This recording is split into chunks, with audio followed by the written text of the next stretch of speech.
Imagine one day when you're older and you have a little kid. They can't wait to ride their bike and you think it's going well, but bam, all of a sudden they run into a tree. You did not know what you're doing, so they ended up hitting the tree. But now, thanks to me, none of you will have to live with that guilt. I was taught at a young age how to ride a bike, so now I'll be sharing my knowledge with you.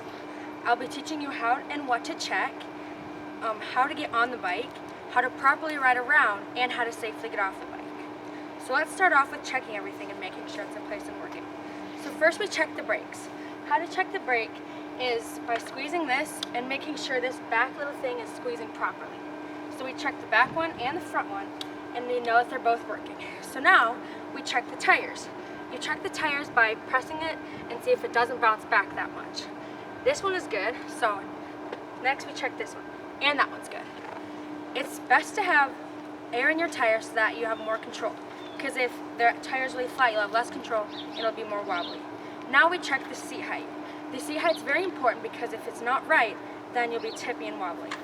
So try to get on and make sure that both of your feet can touch the ground. It's also important that the bike seat is not too low, because then your knees will be up in your ears when you're riding, and you don't want that. Now that you know everything is set up right, it's time to get on the bike. Getting on the bike and taking off might seem easy, but there's actual steps you must take. So first you have to put up the kickstand, because you don't want to be riding around with the kickstand dragging.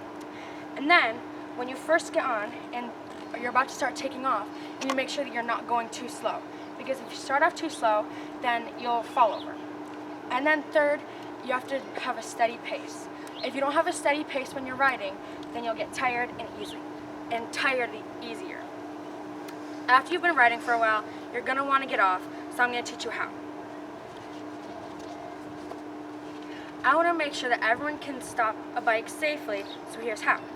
First, you don't slam the brakes. You never want to make sure that you slam the brakes unless it's an emergency, or else you could flip.